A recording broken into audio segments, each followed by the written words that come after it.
Well, welcome back, everyone. You know, school is in session for many, and for many, school is about to be in session. And so that means vaccines, making sure your kids stay healthy. And here to talk about that is Sarah Schroeder. She is the public health nurse for Allen County Public Health. Welcome, Sarah. Thank you. All right, so vaccines, they're very important. I mean, we've all, as a kid, we all had to have them.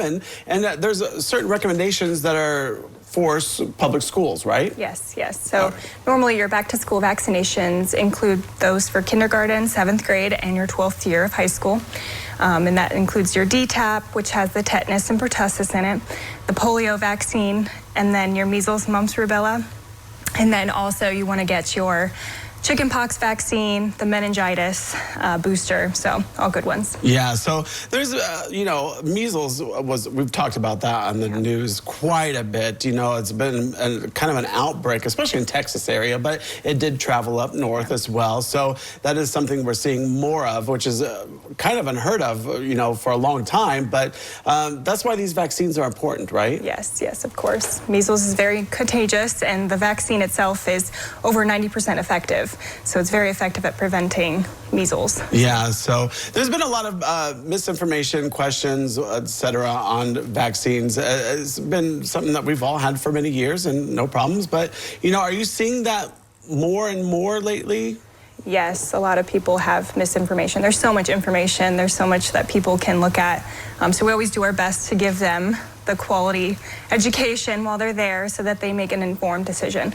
At the end, it is their choice, but we want it to be informed. Right. So, but you want to trust the doctors. You know, you don't want to go through some random person on TikTok. No, you know? yeah, for sure. You can hear information from anybody from anywhere. Exactly. Now, some people might be concerned about the cost of getting vaccines because, you know, things are expensive. You know, sometimes people live paycheck to paycheck, and, you know, is there a cost for getting those vaccinations? Yeah, so if you have insurance, your insurance will cover those vaccines because they're preventative care. If you don't have insurance, or you're underinsured, or you have Medicaid, you do qualify for vaccines for children, which is a funded vaccine, so you would have no cost to those. Okay, so they can use that for go to any doctor? Or?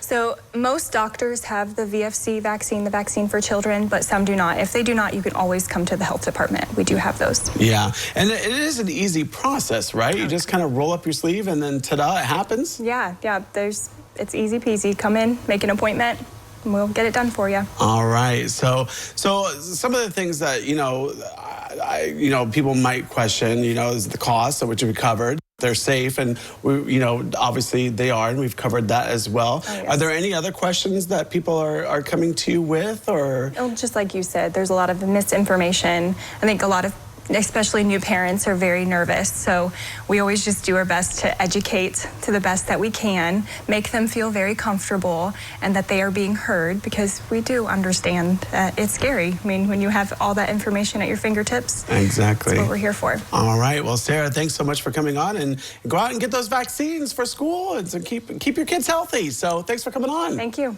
All right. Well, don't go away, because we have more when we return.